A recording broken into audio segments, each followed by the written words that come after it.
Whew. Hello, everybody. Hope you're doing well. Ooh, I'm going to give people a few minutes to show up. There's a lot there to discuss of the Rogan episode with uh, um, Douglas Murray and Dave Smith. I was just looking at my YouTube, and it's been 2 years since did one of these. And the reason why it's been so long is one of the reasons I was doing them so much is because how bad New York got toward the end. So, like, my friends were leaving, there's no place to go. So I would do all these live streams. And now that I'm in Austin, things are a lot better. So there were other things I were doing, but people really seem to enjoy these. I enjoy them as well. So I will try to do them more. Now, there is something I want to talk about at the top of the show, which is, and by the way, I'm such a boomer. No ifs, ands, or buts. Total boomer. I'm like, how do you put up pictures and videos? I see people doing it all the time. It's like, and of course, it's the easiest thing possible. But all you have to do is hit present. Then you have to pull up an image file, and then you pull up this, and you open it, and it's on the screen. So let me give you guys the link. I'm really, really, really stoked to be doing a show live. And I'm even more excited that my first guest is going to be Kurt Metzger, who you guys know. He's been on the show several times, just one of the best talkers on earth. Kurt is one of the very few people who, I'm going to put this on the screen for the link. Kurt is one of the very few people. Wait, God dang it. Here we go. Kurt is one of the very few people who I will rather sit and talk and listen than add to anything to the conversation. So please go get your tickets. If it goes well, I'll start doing this regularly. And if it doesn't go well, then it's not going to go well. So that's that. So I'm excited. Creek and Cave is a great spot. I saw Neil Hamburger there not that long ago. So yeah, I thought that was really nice of Kurt to agree to be my first guest. We're going to take this off. Let's see. How do we now we have to figure out how to remove it. There we go. Look at this. I'm learning. And I could do hide current comment. Not too shabby, Michael Malice. So let's talk a bit about this. Oh, hold on. Thank you for doing this. Okay, let's talk about this. So I want to give you guys a background. I want to. What is? Did you wait? What's this? Did you ever respond to Jim Goad saying you're only friends for the writing of the new right? That makes no sense. That makes no sense. It's not like we stopped being friends when the book came out, as the book came out. But I'm not going to trash Jim Goad under any circumstances. So, God, there's a lot. Okay. Ugh. Okay, let me talk about why my relationship is to these three guys who were on the show. So as that, I want to put the guy's comment up again.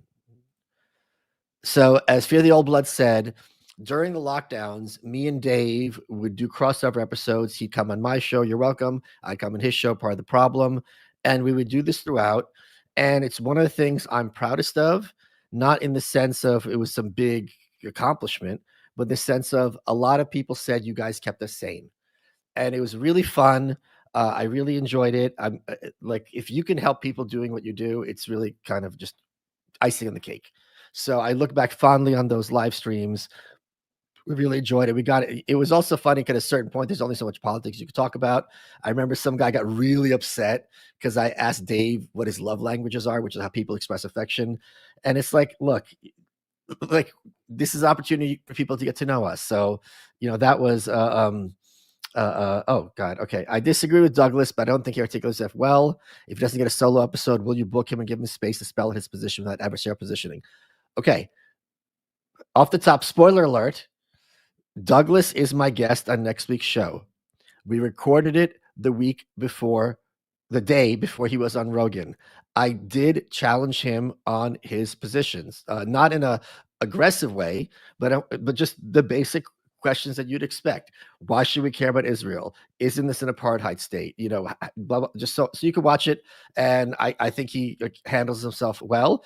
And in fact, spoiler alert, if you could spoil a podcast, the last question I asked him was, will you debate Dave Smith? And not knowing that the next day he was going to. I loved your recent. Oh my God, Roseanne. Yeah, one of the greatest things in my life is being friends with Roseanne. Okay. Wait, Kat. Love to Kat. That's not my quote. I stole that quote from Kurt Schlichter. That is Kurt Schlichter's quote. How about it? Because some people tweeted him, and Kurt would reply, I hear your proposal. Here's my counter proposal. I do what I want all the time. You cry more. Okay, so let's talk a bit about this, why I'm in a position to discuss this episode. Dave and I go back. We're boys for a long time now. Great. Whatchamacallit?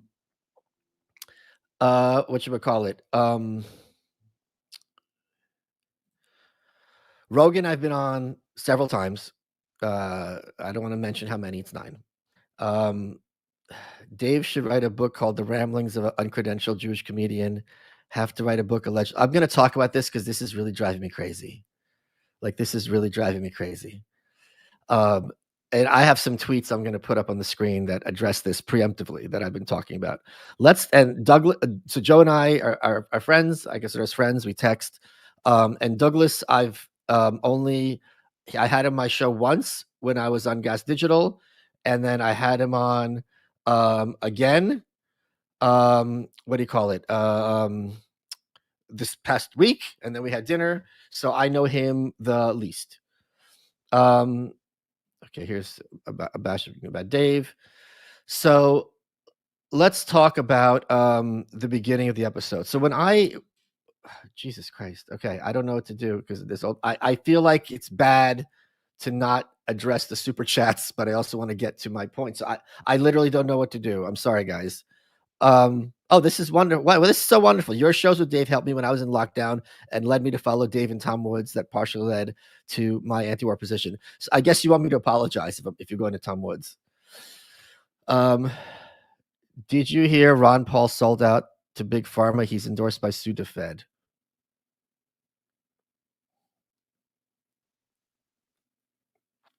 To quote Tom Woods, I'm about to commit an atrocity. Okay, let's talk about. Oh my God. I'm not sure that was actually Murray. I think it means Sam Harris and Douglas Mask. Okay. Let's talk about the beginning of the episode. Let me take a back step. And what I'm going to try to do is steelman's everyone's position. And there's a tweet of mine I'm going to put up on the screen that I think is very germane at this moment. Let me find the tweet. Is it this tweet?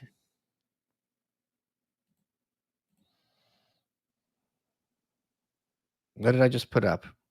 I've gone full boomer. Oh, this is it. Okay. So I remove this. Yes. People are far more interested in what they heard than in what you said. So let's talk about this regarding Rogan. Rogan, during COVID, went to his doctor. His doctor gave him a list of medications to take. Rogan goes on his Instagram Live, I think it was. He makes a little video. He goes, hey, I had COVID, went to my doctor. He gave me this list of medications, blah, blah, blah. Ivermectin, blah, blah, blah, blah. And now I'm better. Here you go. And did you hear that? He said horse paste. You heard it. He said you take horse paste. The whole internet. He said you should take horse paste. It was so disingenuous and maddening. And I said this to Joe on his show. I said, if I watch CNN, I would get the impression that, this is exactly how I said, you put on a trench coat, dressed like Dave Smith so no one will recognize you, went to Petco, took a tube of horse paste that was guzzling down in the store. That was the impression you would have gotten. But that's not at all what he said or what happened. Another great example is if you are um, into aquariums, as I used to be, I still am, they have something called a UV sterilizer, because a lot of times you'll have pathogens in aquariums, and in the ocean it's fine, right? Because the parasites will drop off. You're in a very small contained tank. You've got the fish. The parasites are dropping off, reproducing. They're latching onto the fish. The fish goes down. It's really a dangerous thing. So what a UV sterilizer does is the water goes through the UV sterilizer. It hits it with ultraviolet light, and all the pathogens are destroyed. And this is a good way to keep the tank clean of parasites and various viruses and bacteria. I don't know if it works for viruses, but you get the gist.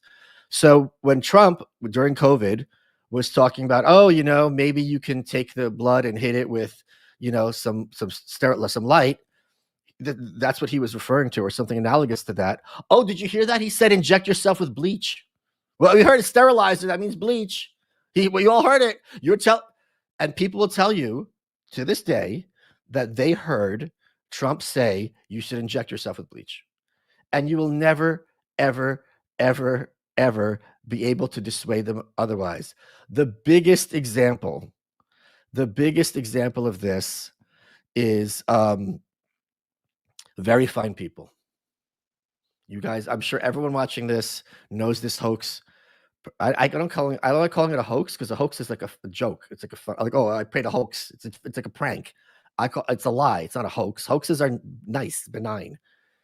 When the thing at Charlottesville was about taking down the Confederate statues, and Trump said, I think this is verbatim, on this debate, there are very fine people on both sides, and I'm not speaking about the white nationalists who must be repudiated totally or rejected totally, whatever the negative term was. And everyone's like, oh, you heard that? He said very fine people both sides. La, la, la, very fine people, very fine people, very fine people both sides. Here, and if you play that clip for leftists of a certain ilk, they will still not perceive anything to the contrary.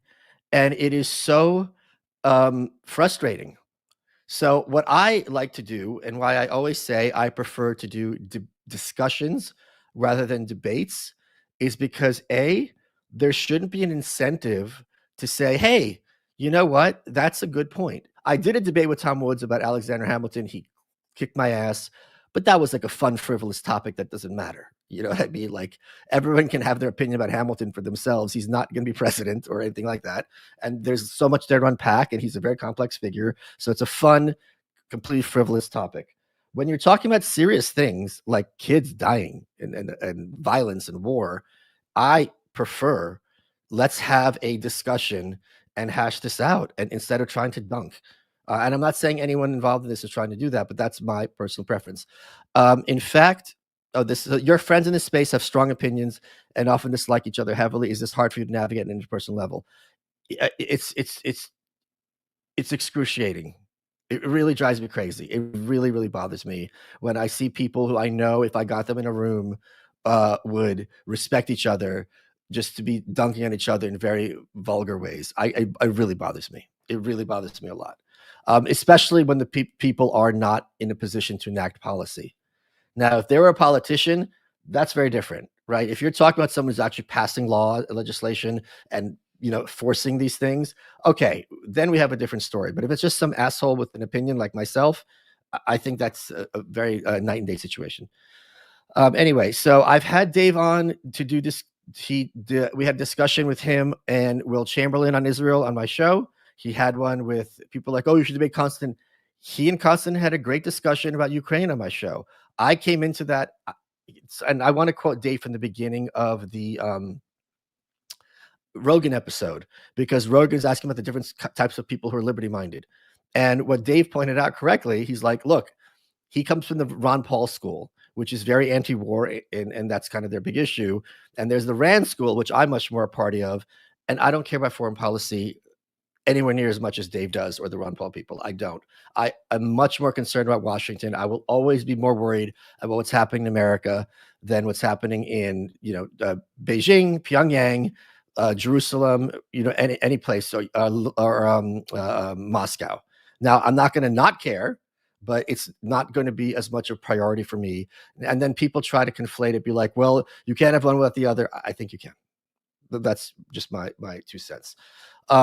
And so I came into that Ukraine. People also think this is really kind of a function of having the kind of career that I do and my friends do, is that whatever the big issue of the moment is, you have to be informed and have an opinion. And lots of these things I just don't find compelling or interesting, and I just don't bother. And if I haven't done the homework, I'm not going to run my mouth. I really feel that's important, and I wish more people stuck to it.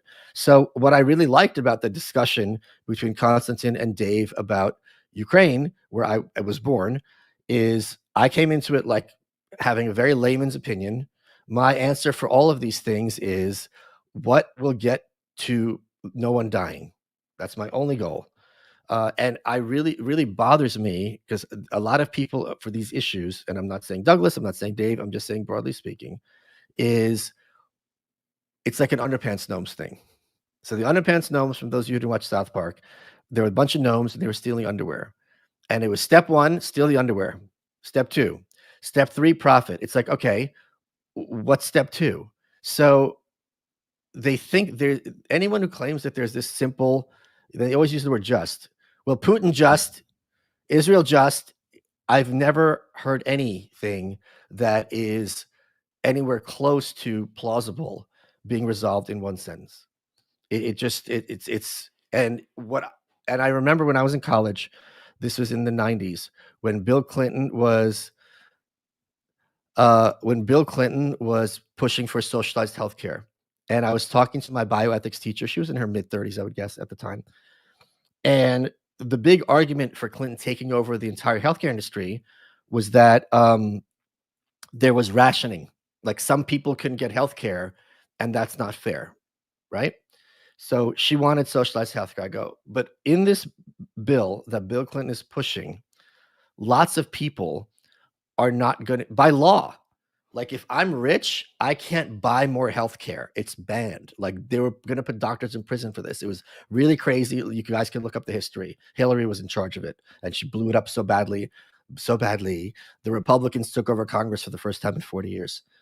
And I go, so she's like, yep. And I go to the professor, I go, you're saying rationing is bad, but therefore we need to mandate rationing by law? And she's like, yes, everyone needs to have access to healthcare. And when I realized it was such a revelatory thing that she's just using any pretext she wants to get to the conclusion she wants, even if the conclusion doesn't at all address the pretext. So when people have an answer for Ukraine or Israel, my only question is this going to result in long-term peace and lack of death and murder for everyone involved, or at least, if not ban it, minimize it? And if they're like, well, I'm not hearing it, like that's all I'm interested in. So I'm a simple man on this issue, on all these issues. So yeah, the other thing that bothers me, broadly speaking, before we get into the debate itself, is people have this. Americans are so propagandized for so long that if there is an issue on the news, it's a given that the implying is we have to do something about it. When I did my book on North Korea, dear reader, and I gave talks about it and discussed it, my goal was kind of simple, which was to have people stop looking at what's going on to the North Korean population as a joke.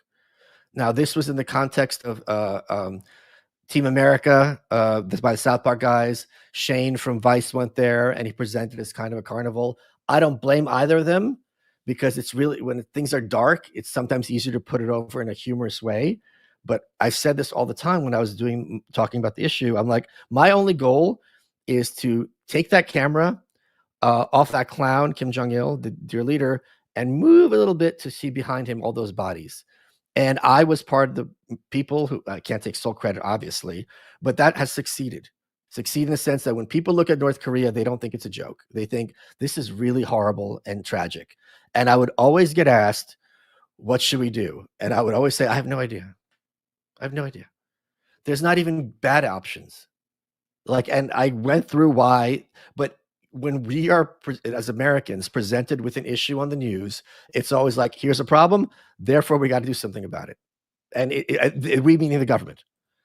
And uh, this is why, to like Dave's point, a lot of these atrocities in other parts of the world, we never hear about them because there's no possibility that the US is getting involved. So who cares? So it's really presents a very skewed. I think even I underestimate how propagandistic the news is because it's always, here's a problem, we have to do something about it, instead of, wow, this is a fucked up story at the end. So let's talk about the beginning with Douglas and Rogan and Dave talking about expertise. And this was really, really, really hard for me to watch. I'm sure I'm not the only person who found it hard to watch because it really felt to me like they were talking past each other. And what I'm going to try to do as I break down this stuff is to steelman everyone's position and present it in a way that people can agree with and make sense. So let's talk about this thing with experts. I'm actually going to have a book coming out next month. It's going to be, you'll see, it'll be very, you'll see. Okay, let's talk about this. Okay, I've got a tweet about this because I've been talking about experts for quite some time. Let's pull it up. Here we go. Here's this. And now, right? This is 2024. There's no better marketing slogan for the authoritarianism than trust the experts. Hold on. We heard it all the time. And that word has become, I have another one. Hold on, let me put it up. Another tweet. Look at me learning how to use the screen grab. Here's another one. A corporate press article citing experts is explicitly a signal of propaganda, as an Ed Hardy shirt is a signal of a douchebag. Right? So we do need, everyone's going to freak out. Just let me finish the sentence, please. We do need to trust experts in our lives. What we don't do is trust the experts, because trusting the experts always was the case that the government decided who the experts were. And if you disagreed with the government position, therefore, by definition, you weren't an expert. And Jay Bhattacharya is a very obvious example. There were lots of people who were doctors, who were medical professionals, who were basically told by every dimwit with a Twitter account, you know what you're talking about. They went to medical school. You didn't. So if they had legitimate questions about all the COVID nonsense, if this was a sincere conversation, if we're having a big emergency, when you watch these movies like where the asteroids come to the Earth, what happens is all hands on deck. Everyone get in the room. We got to hash this out. This is crazy. We need crazy ideas. Everyone I was a business major, people who are business people know this. You have a brainstorming session, you throw shit out there, see what sticks, right? If you expect 90% of the ideas to be completely stupid, just completely stupid. But if that one idea gets you to a solution or a course of action, it's a success. But that's not what they did at all. What they did is, we are going to pick, and this is why authoritarianism always fails. Because if you have a free enterprise system where everyone has the opportunity to be a creator or innovator, that is how you allow people to rise to the top and help create solutions that are better for everybody. I double check me on this, but we all heard this story about how in the Gulf of what is now called the Gulf of America, there was that oil leak. And it was really far down, and how are we ever going to seal it? And it's going to destroy all life in the oil. And I think it was a high school kid or a college kid. I don't remember. Please double check. But they figured out how to solve it. That's what you want. If you're going to preemptively, Chernobyl was a great example of trusting the experts, because the guys running it were telling the people who saw the meltdown, it's not possible. You know what you're talking about. Shut the F up. and they were happy to sit on their hands until it got blown up to no pun intended. Like, if we don't take care of this, this is going to like destroy Europe.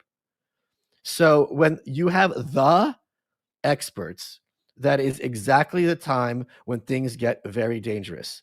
Now, let me speak to also. So I think what Douglas was trying to say, and I don't think he's incorrect, and I don't think he or Joe or Dave would. You can speak to this more. Okay, but that's not okay. Hold on, please. Just let me speak, please. I'm sorry. It's not. You know, that was on me to click on you, so that's. I apologize. Um, Rogan, when he took his ivermectin and all the other things, he was trusting an expert. That was another big lie that was told by CNN. He did not do this. He's not Googling kiwi farms. He went to his doctor. He trusted his expert. Every one of us, we trust our attorney. We trust our doctor. We don't always trust them completely. You know what? My doctor said something that doesn't sound about right. Let me get a second opinion. But everyone has certain issues where you're like, I'm going to defer to the knowledge and judgment of someone who's more informed and more knowledgeable than me. Now, let's talk about this in the context of history. I'm not a Churchill person one way or another. I don't know much about Churchill. I don't find him that interesting. But let's talk about something where I can address, which is vis-a-vis the white pill. So you see right there, there's Mrs. Thatcher. She's on the cover of the book. And a significant part of the white pill was discussing Margaret Thatcher. And this is a good question. I think it's a very easy one. Was discussing Margaret Thatcher and her role, her very pivotal role in ending the Cold War. And if you read just my book and you took it as your entirety, you would think, yeah, she's a little bit quirky. Maybe she's a little bit of a nag, but this woman is like the greatest thing ever. But that's not full context. I didn't talk about all the mining towns that got decimated. I didn't talk about her relationship with the IRA. I didn't talk about how her arrogance got her driven out of number 10. There were lots of things that were in there that were not did not provide a full picture of her. So to Douglas's point, read Churchill, and I haven't followed what's Martin Maid's name? I'm sorry, I'm blanking on his name. I haven't followed what he said about Churchill. I think Douglas's point is, if you're going to take a piece out of context or give it a lot of attention, it would be responsible to have someone to put that into broader context. I'll give it an example that I think everyone listening will agree with. And I'm going to defend Neville Chamberlain. So Neville Chamberlain has a very bad rap. They always bring him up. Oh my God, Neville Chamberlain didn't fight Hitler's aggressions. He shook hands with Hitler. He handed everything over. Then the phrase, peace in our time, that's from him.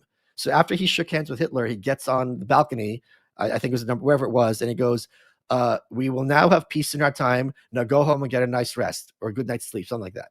And of course, it escalated and World War II ensued. And it's like, oh, what an idiot. And if someone had that perspective, you would say, okay, wow, this Neville Chamberlain's a real idiot. What would be responsible to say, would be my perspective, is to provide the broader context, which is they just got out of World War I. He saw his entire generations of men killed for absolutely no reason.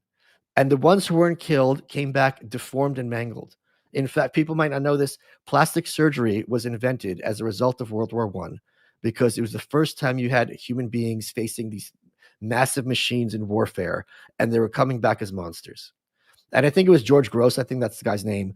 He got in a lot of trouble because in the 20s, he was doing these drawings of all these butchered German soldiers and how they looked, and that was supposed to be swept under the rug. So if you're going to have someone say, Neville Chamberlain was a coward and a loser and idiot, I think the responsible historical approach would be, wait a minute, he's not doing this out of nowhere. He's doing this because of what they just faced. In fact, there's a traveling museum here that I saw in Austin before I moved here. So this must have been 7 or 8 years ago, called The Great War. And if it ever comes to your town, I highly encourage you to see it because it broke my heart. It'll break your heart because they were like kids. They're like 18 and they're in Belgium, these American kids. And they're like, hey, mom, just landed in Belgium. The guys are here, pretty cool. Hopefully, I'm back to see you." And he's dead in a week, and they're all dead. And there are all these letters from these kids being like, "Boy, this is an exciting adventure," and they're all dead. And you read it, and it's for nothing. And it just hits you over and over the depravity and the inhumanity of that war. And this is why Gertrude Stein said to the young men in the 20s, "You are a lost generation," because this was this big, we're going to make the world safe for democracy. What do we have to show for it? Like nothing. So I think that was Douglas's point. I don't Daryl Cooper's the guy's name. I'm sorry. So I don't know what Daryl said about. I know there's that one sentence. I'm not going to fixate on that one sentence, but I think his point is if you're going to, and I'm not saying Daryl's doing this. Please just calm down. I think what Douglas is trying to say is that if you're going to um, rewrite or retell, I don't say rewrite, retell the World War II narrative, it's important, which has very much resonance today, far more than the Great War. It's important to have someone there to provide a broader context. So if Douglas had just said, instead of the word expert, which we all agree is horrific, if he had just said, it would be better if you had more people on who knew what they were talking about, uh, then I don't think any of the three of them would disagree. So I really think his fixation on that word was a huge mistake. I think people are clowning him very heavily for it. But I think what he is attempting to say, and this is on him if he's being inarticulate, I think what he's attempting to say is something that is, broadly speaking, not controversial in the slightest. Whew. Okay. Now, it was Murray smug airing out of the piss people off. Here's the other point about that. So I'll if I was on if I'm trying to if I wrote a book, the CNN and a place like that did this all the time. There are people who wrote like vaguely right of center books, and they would only have them on if there was like a college professor to debate them. They wouldn't let the message go out unchallenged.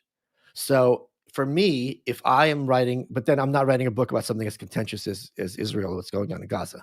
So that's a very different story. There was a show that not that long ago wanted to have me on to debate North Korea, and I said no.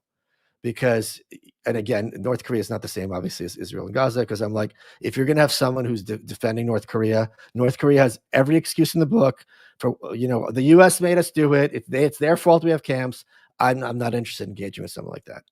Which is not all the equivalent of Dave and Douglas. Let's be clear as well. Right. A great point. Fog of war. You look back and you see the man. You don't see the fog. Okay. So the other thing that I think Douglas did very incorrectly, and I'm going to put up. I'm so proud of myself that I know how to put up these tweets. This is a tweet I had, and this is, I think, a big misstep on his part. I said here. The quote tweet was gone. This is 2022. Weird is the reaction when they haven't received instructions from the cathedral about how to integrate something in their ongoing narrative. So weird is this word that has no meaning. It just means I don't like it, but I can't articulate why. And I thought it was quite effective. One of the more effective things that their not very effective campaign did when Officer Harris and Tim Waltz started calling JD Vance and Trump weird, because it makes him seem bad. How do you argue against that? Like, no, I'm normal. Like, that's the weird thing to say also. So they latched onto that. And for Douglas to keep saying, oh, it's weird to have a comedian on, like, I don't think that's an effective word at all. And I don't know if he understood that Dave has been a political commentator for quite some time. And yeah. So let's see. The expert narrative has been mandated. Yes. Yep. Yeah, I think this is a great point. Thank you. The expert narrative has been mandated in U.S. schools for decades. It can be assumed that's most people's launching point. It's fair for people to share alternative perspective. Let us decide. Absolutely. And I think that's what Rogan's show does really well. It's, hey, you guys thought the Egyptians were the first? Well, 5,000 years before that. You know what I mean? So that is, is this like $2? Do you think it's fair to think that with Dave being on the podcast like last week, where Joe could push back on his points, the pushback Douglas got from him would have happened if it was just Douglas and Joe? The pushback would have happened if it was just. I think I'm not psychic. I'm going to have to avoid this. I don't know what Joe's reasoning was to have Dave there. I think Joe, he's had plenty of people who are anti-Israel what's going on in Israel right now on his show. I would think he knows their points of view pretty well. I asked Douglas about several of those when I had him on. So I don't know what I don't understand. I in a literal sense, I don't know what led to that situation being the situation that it was. Is it safe to say that Douglas Murray would whoop Dave Smith in a duel? I don't think that's safe to say at all, to be honest. So I don't know about that. So I also have the clip of them talking about Israel. So it was interesting because I had Dave. I was people like, why do you ever talk about Israel? I was on Dave's show. We discussed Israel at length, and I said to him, okay, here's my perspective, and I go, correct me if I'm wrong. I said, this to me is very analogous. And of course, the North Korea guy is going to regard it as analogous to the Korean War. So in the Korean War, you had the great leader Kim Il Sung in the North, who's an absolute totalitarian monster. And then you had Syngman Rhee in the South, who was not exactly a nice guy, but he's our guy. Preferable, certainly. He was also an authoritarian. They didn't have democracy for quite some time. The great leader Kim Il Sung launches the invasion, and eventually you have Chairman Mao and the Chinese in the north, backed with Stalin and the Russian forces. And the south, you had the South Koreans, the Republic of Korea, with U.S. and UN forces. And the Korean people pay the price. The entire country gets leveled back and forth. Like at a certain point, there's just chimneys left, and everything else is just firebombed. And I'm like, this is what it feels like in Gaza, where you have Hamas pushing the Palestinians and Iran. You have Israel over here, and they don't want them there, and America backing them up to some extent. And the Palestinian people are just getting fucking bombed. And Dave's like, yeah, that's about right. I'm like, okay, what? And I'm like, and I go, Dave, what's the answer? And he goes, look, like until like Netanyahu and Hamas like lose their leadership positions, like there's no good way out of this. And I'm like, okay, that seems very reasonable to me. On Timcast, you said, yeah, thank you for explaining my joke. Why are people like this? Do people think I didn't get my own joke? I don't get it. Like, I don't get it. Okay, so I have the clip when they discuss Israel. I haven't watched yet. I'm going to talk one more point because this is something else that Douglas says that I think Douglas and Dave and Joe would agree with. And I think because he said it in such an aggressive manner and people have made memes have been made fun of him, I don't blame them. But what I would say, and Dave would agree, and Joe would agree, and Douglas would agree, I'm confident, that if you're going to talk about a subject and you went there, like if I'm writing a book about Kamala Harris and I interviewed her, I would be more informed. It would add to my commentary and my information. And I don't think that's a controversial statement at all. Now, Kathy Newman did. He goes, oh, you can't talk about Israel unless you've been there. I don't think that's what he said at all. I think he says it would benefit you to go there. I don't think that's a controversial statement whatsoever. Just like it benefited me enormously to have gone to North Korea before I wrote the book about it. Douglas may have relied on Dave's lack of credential and did not engage Dave on his demonstrated knowledge. Also, attacking Joe's guest to start was not helpful to endear himself to Joe's audience. I think that's reasonable. I think that's reasonable to say. So let's pull up the Joe clip, and we are going to. I'm going to watch it live. F it, we'll do it live. Okay, we're going to present this video file. Guys, I'm figuring out how to use the program. Not bad for a 70-year-old. Okay, open this. The Joe Rogan Experience. Okay. And I think that people have been indoctrinated by very bad actors into this, and as a result have excused atrocities or will make excuses for them, make excuses for the people who do them. I think, in addition, it plays to some of the darkest things of the regional mind as well as the international mind. The aims of Hamas, their stated aims, include the annihilation of the Jewish people. And October the 7th, they had their best go at doing that. And the fact that in a decision between whether or not you're on the side of the people who want to dance and live in peace with their neighbors, or whether you're on the side of the people who want to rampage through a dance party bar in the early morning. See, this is where I disagree a little with Douglas, how this is framed. For example, when Assad fell from Syria, immediately everyone's like, "Is this good for us or bad for us?" Like the idea that everyone has to take sides in these foreign conflicts, I don't agree with that at all. Macheting at people. I find it amazing that there are so many people who don't know which side they're on. But there are a lot of them. There are a lot of reasons for that. But one of the foremost reasons is the fact that the state of Israel has been uniquely libeled, has been uniquely lied about.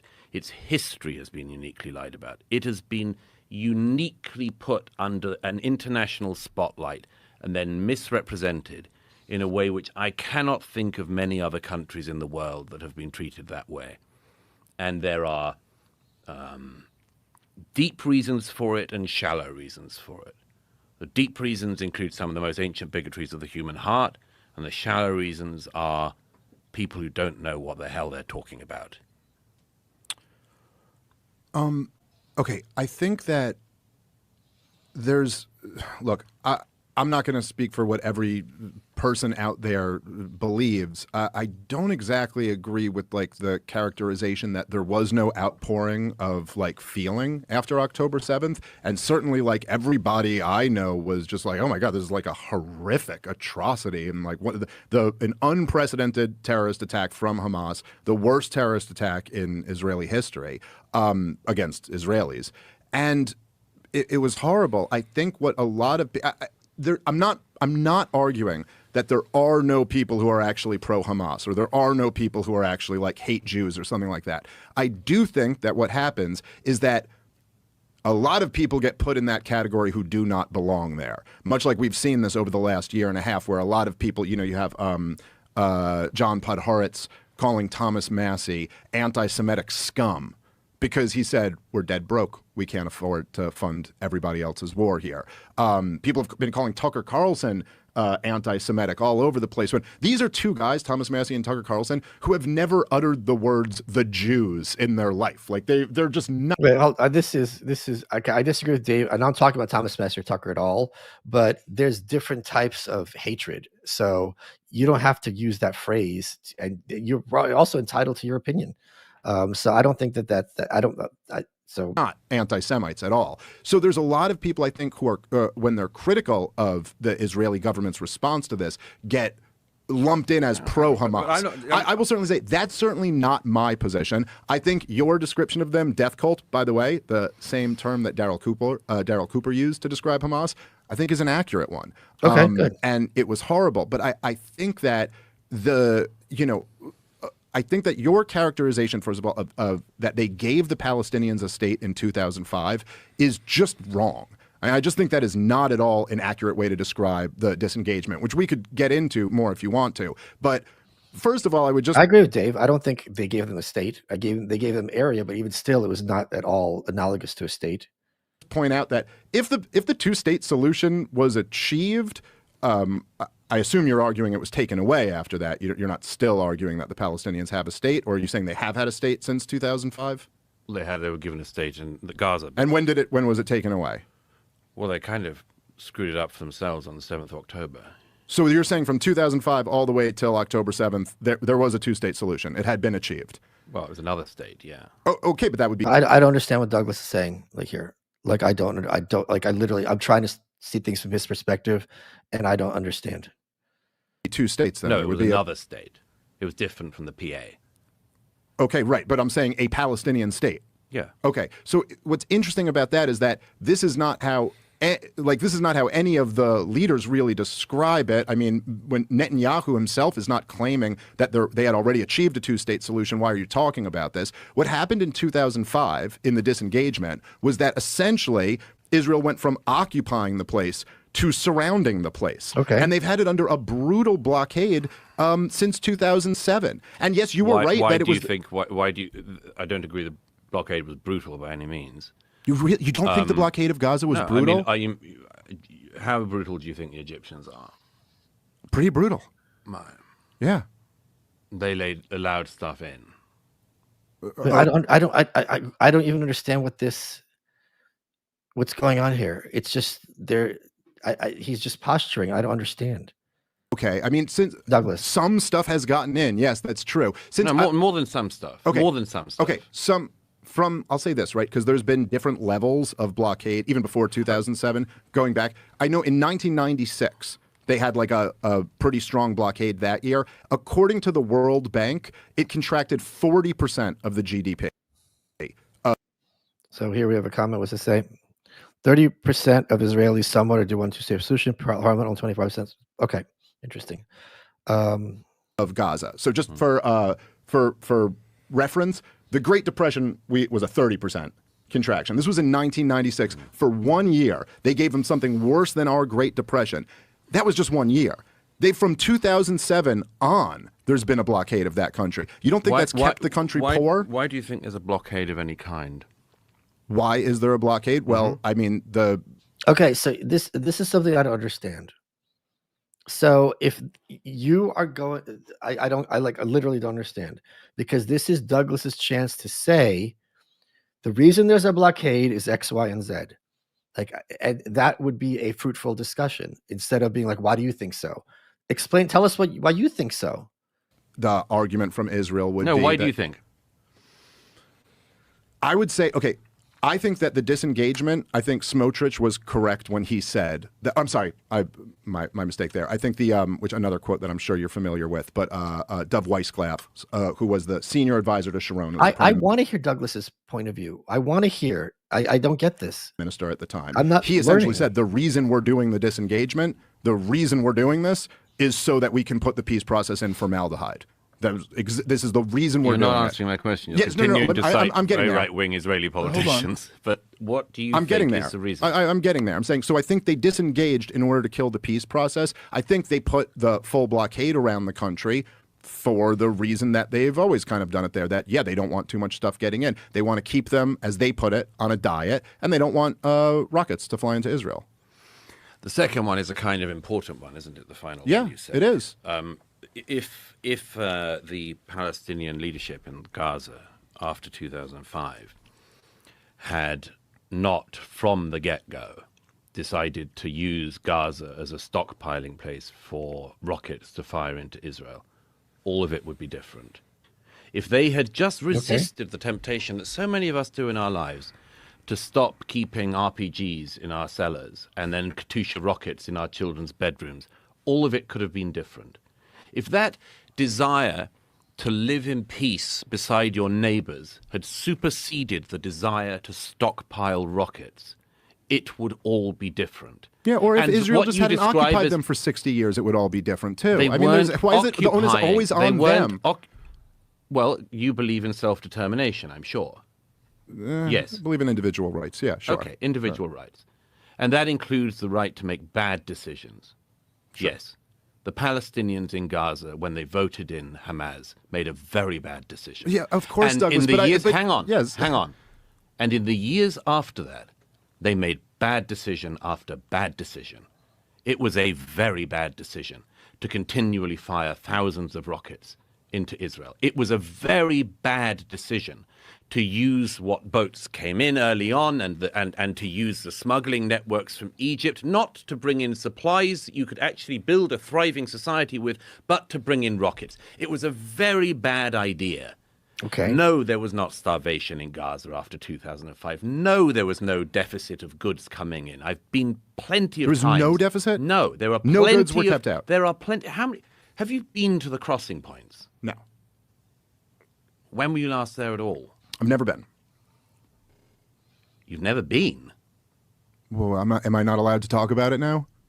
I've never been to. Have you ever been to Nazi Germany? Are you allowed to have feelings about them? You can't time travel, but you Well, can. right. But you can travel. Okay, but so what? So what's the point? Like, No, okay. I find that Lots very... of people have been there and agree with me, and lots of people have been there and agree with you. Yeah, but so I if don't you're know going what to the. spend a year and a half talking about a place, you should at least do the courtesy of visiting it. Yeah, I don't agree with Douglas in how he said it, and I think if he said it like what do you call it? Like I had said earlier, if it's like, hey, it would you would be more informed. Dave wouldn't deny that either. I don't know why he went at it in such a aggressive way. All right. I just think this is a non-argument. You don't but think? Okay. What No, is that? I think it's a non-argument. But if you're an expert, Well, you have to go and touch the ground. To no, be I able think talk you have about to it? see. I think it's a good idea to see stuff, particularly if you okay. spend a career talking about something. Yes, I have a journalistic rule of trying never to talk about a country even in passing unless I've at least been there.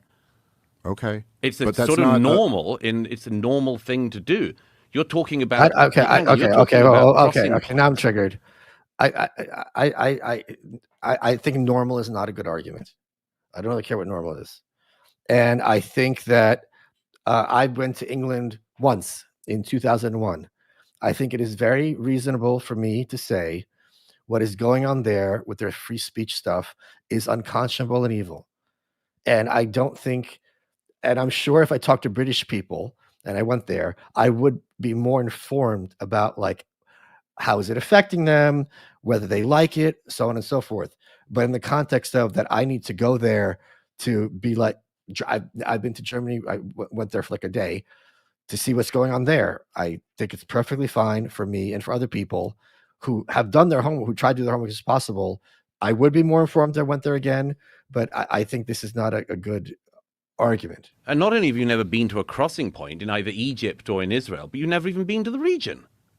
Okay. Again, I How think this can is a you- non-argument. Hang I on, don't understand. No, it's not a non-argument. Yeah, it is.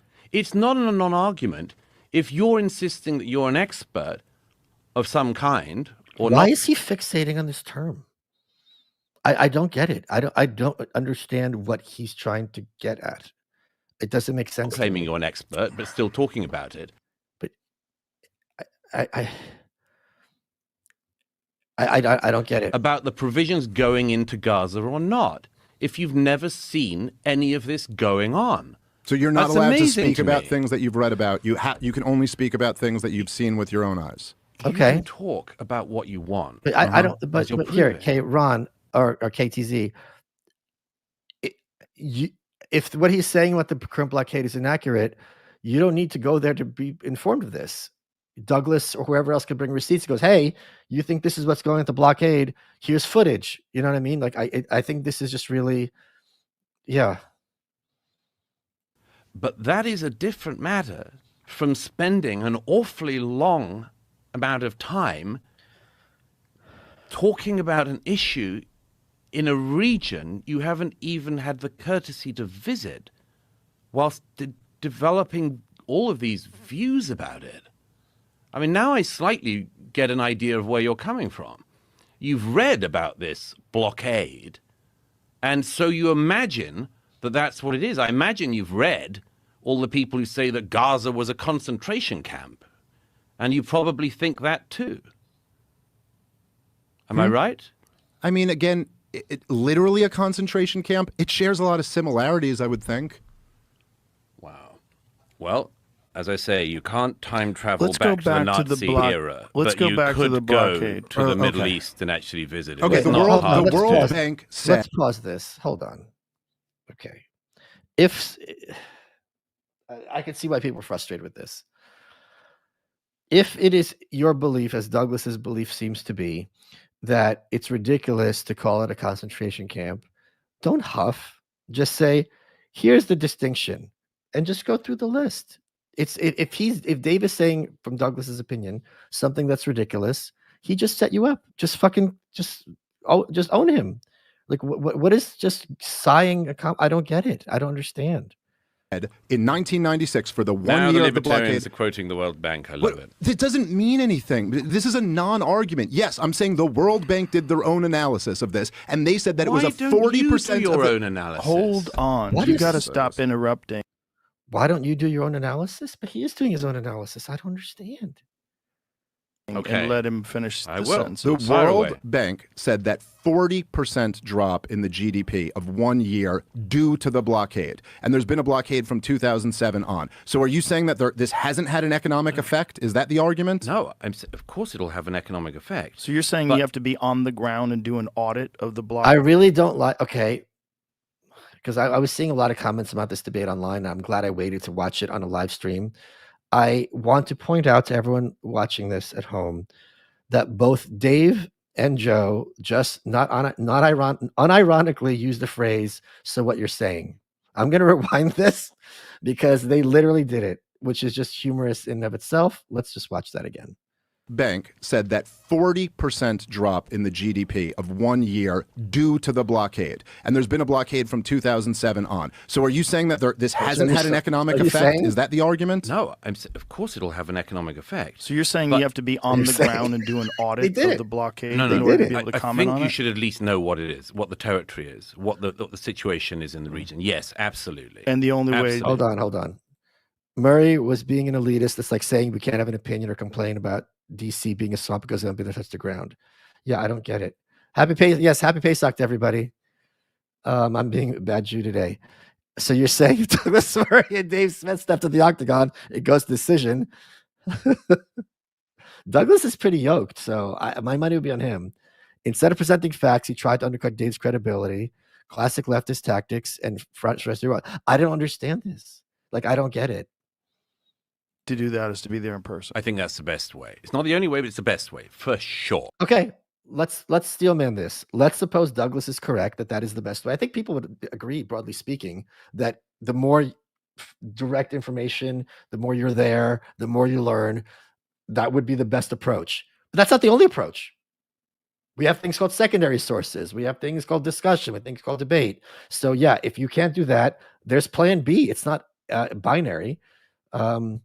Notice how Douglas comes out very condescending. Even if you have good points, the way he delivers them turns me right the other way. Okay, yeah. For sure. If you have never seen the countries in question, you've never spoken. In Douglas's defense, and I think Dave would agree with this broadly speaking, I wish I knew what the backstory was to this setup. Because if I showed up to promote a book for 3 hours with Rogan, and it's like, why is this guy here? I wouldn't be a happy camper. But I don't know what the setup is here. Dave is obviously not like a Cenk Uygur figure or something like that. So I think he's listening to what Douglas is saying and engaging him with that. So I haven't talked to any of them about this since. The only person I texted with Dave, and I said to him, I'm very glad it didn't get personal and ugly, which I really hate. So that's what I said. Okay. Dave's makes on analysis, repeating some cheap propaganda points with no aid coming in, which is not true. It's on Dave to go see what he's talking about. No, but I think it's on Douglas to tell him, Dave, if you'd gone there, you'd know, here's what's true. That's like what a debate would mean.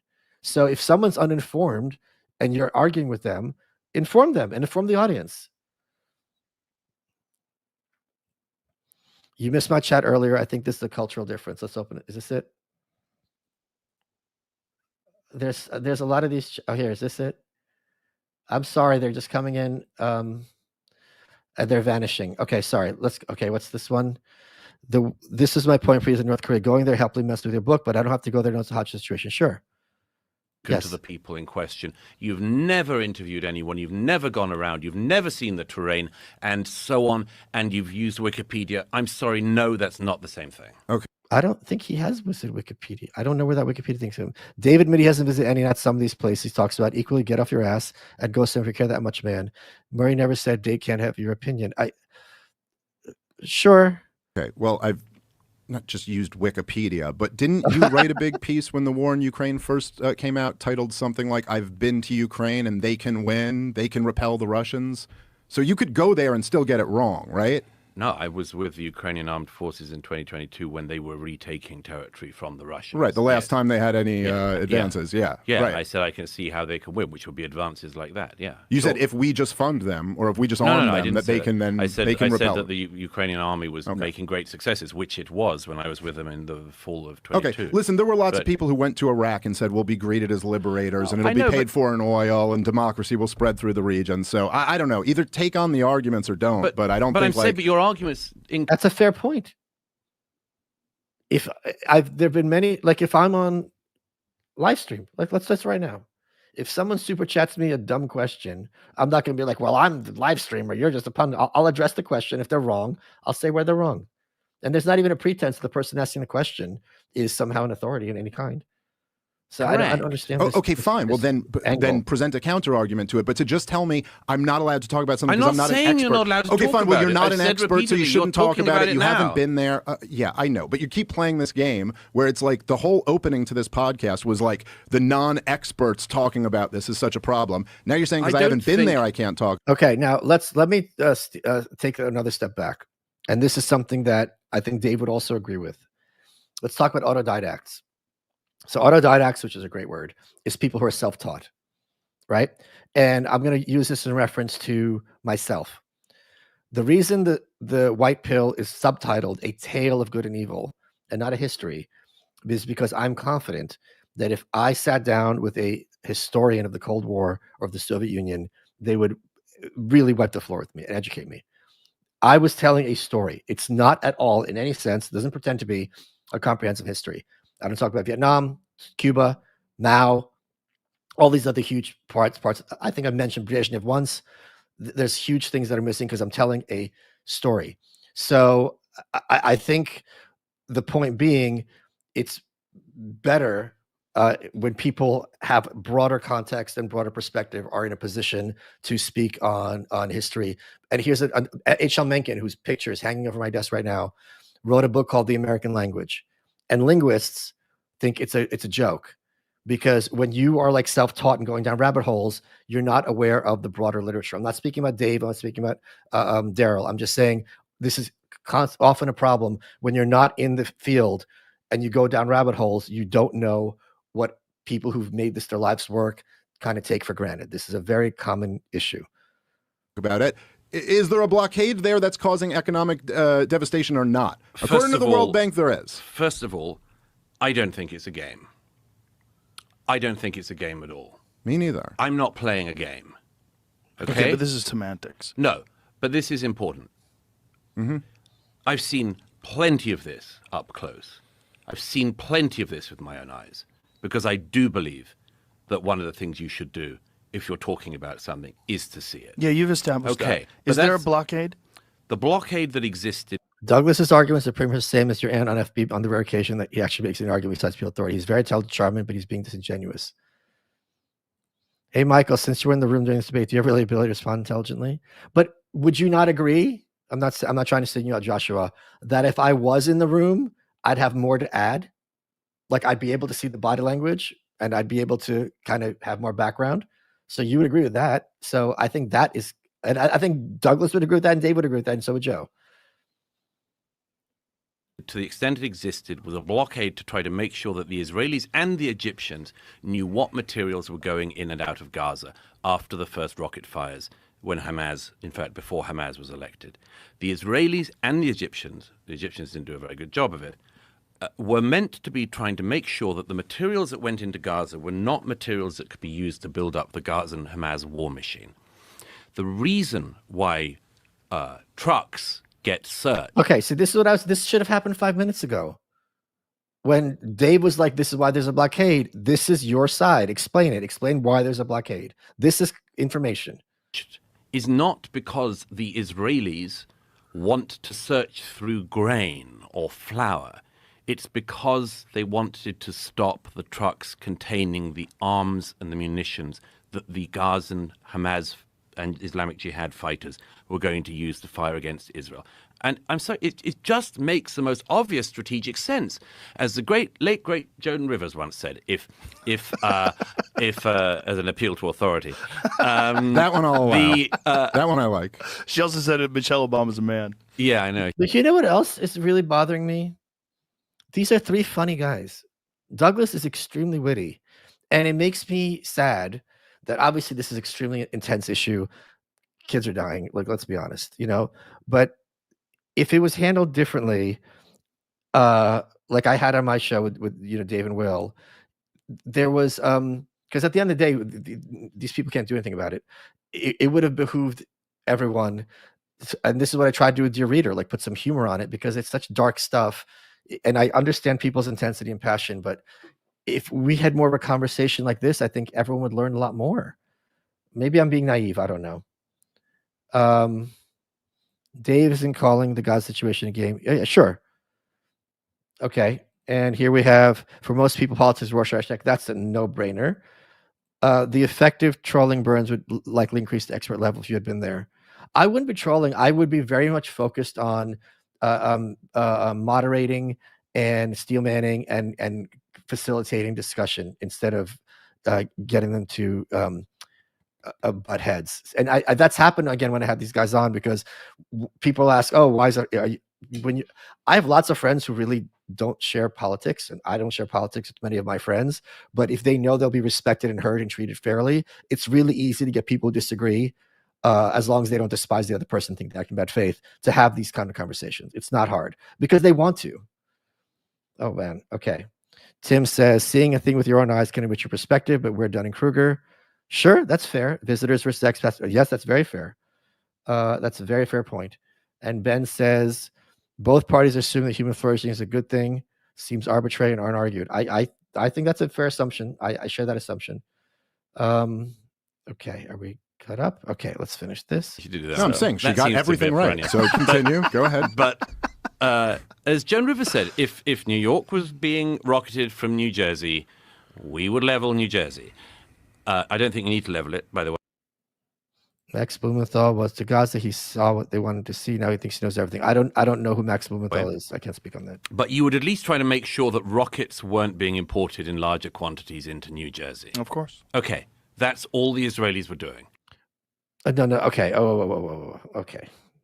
For him to say that's all the Israelis are doing, I don't think that's accurate, because I don't think the relationship of New Jersey to New York and New Jersey to America is at all analogous to the relationship between the Palestinians to broader Israel. I don't think that's a fair analogy, and I don't think it's also a fair analogy in the sense that, like, the population of New Jersey doesn't want to destroy America.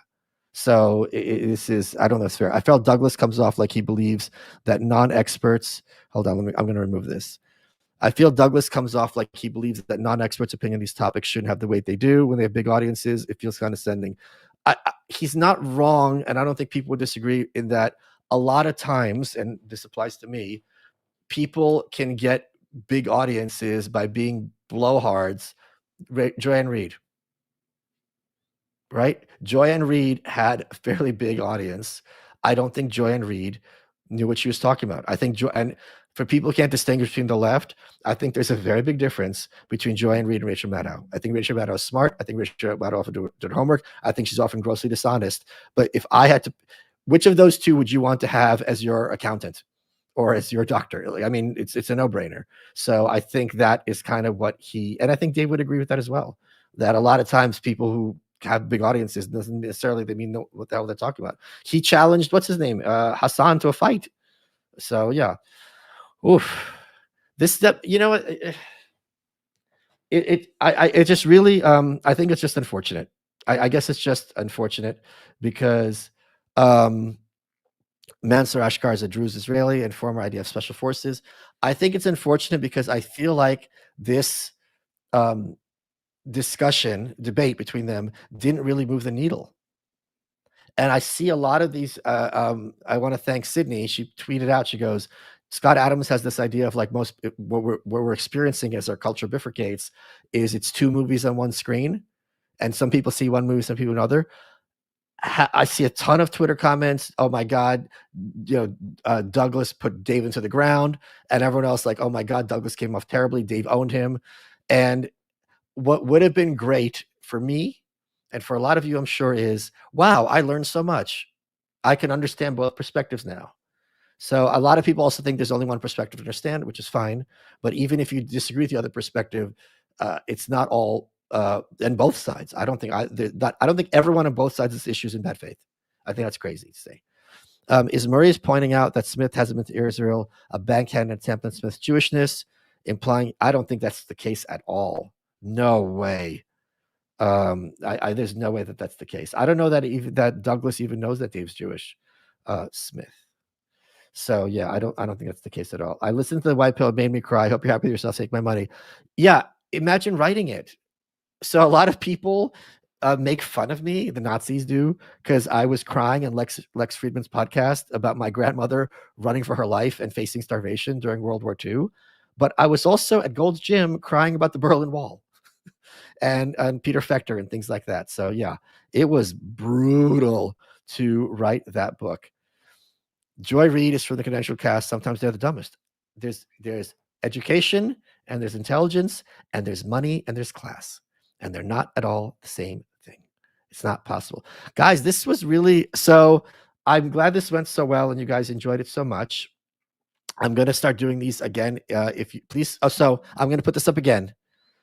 Put this up again, and I'm going to put the link up again. Is this the link?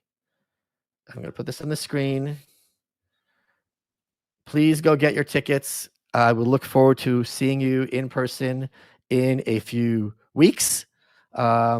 This was a lot of fun. I'm so glad I understand now how to put up clips and I can react to them.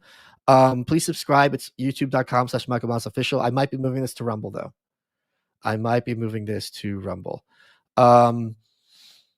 And next book's going to be coming out next month. It's going to be a total, you're going to laugh when you see it. Oh, is this really him? Oh, that's so nice. That's so nice. I regret scaring him at the supermarket. Not really. I really enjoy this. Can't wait for your next stream. Wait for my copy of Do You Read It to arrive. It's a good book. So what I'm going to do on my next stream, I've had this sitting on my desk for quite some time. We're going to go back to my old school stuff. This stuff. So there's a company called Demeter, and they make weird fragrances. And I got all the weird ones. So we're going to go here, and I'm going to smell them all while we answer questions. And it's going to be scents like fireplace. Can you see it? I don't know. Fireplace. And we got fuzzy balls. And then we got bubble bath. So we're going to do all those. It'll be a fun little activity. Theory does not make practice unless someone loses an arm or a leg during the conversation to make it real. Big if true. I brought my tickets already. I'll be wearing my Gaudiest Naked and Famous jacket to the show. That's a great company. They just came out with an even heavier brand of jeans. So that's going to be really cool. God, I just feel like that discussion was a lost opportunity, and it makes me sad. And it also, you know what else makes me sad? Like what's just going on there? It's just I've never heard anyone give me a good, not underwear gnomes answer. Dave showed up to move the needle. Murray showed up to talk about definition. Murray showed up to sell his book. So that's the thing where I can see why he'd be a little testy. To your point, Dieter Raoul is one of the foremost experts in infectious disease. He runs a famous lab. Okay. Okay. If there's no more questions, I'm going to go get a haircut. I am glad I'm glad I watched this. I don't know how I'm going to handle it. I'm sure I'll talk to both of them again, in all three of them, obviously, in the future. By the way, I don't know if you saw this, but Donald Trump just endorsed Douglas's book. So that's a big point for Douglas. Let me put it up on. So yeah, that's a thing. In honor of Passover, which one of your 4 children? I'm obviously the wicked son. Are you crazy? What kind of question is that? We had this at Roseanne's house last year, and I was obviously the wicked son. It's hard to be white pill in Colorado with the. You're right. Get the hell out of there. I'm not kidding. I just this week's episode with Corey DeAngelis. What's going on in Colorado? They're making misgendering your child legally child abuse. They legally by law have to take this into account if there's a custody battle. Get out of that state. This is not an alert. Get out. His lab made contributions to the field, isolation of over 20% of bacteria and or 50% of archaea from humans, discovery of 4 viral families, including the world's first virus, giant Mimi virus. Cool. That's really cool. All right. I am going to bounce. I'm going to leave this up. So I hope you guys learned something and enjoyed something. I'm kind of bummed. That's all I'm going to say. And I'm also bummed that people are dying and there's no end in sight. So yeah. All right. See you on the interwebs. Talk to you soon, guys.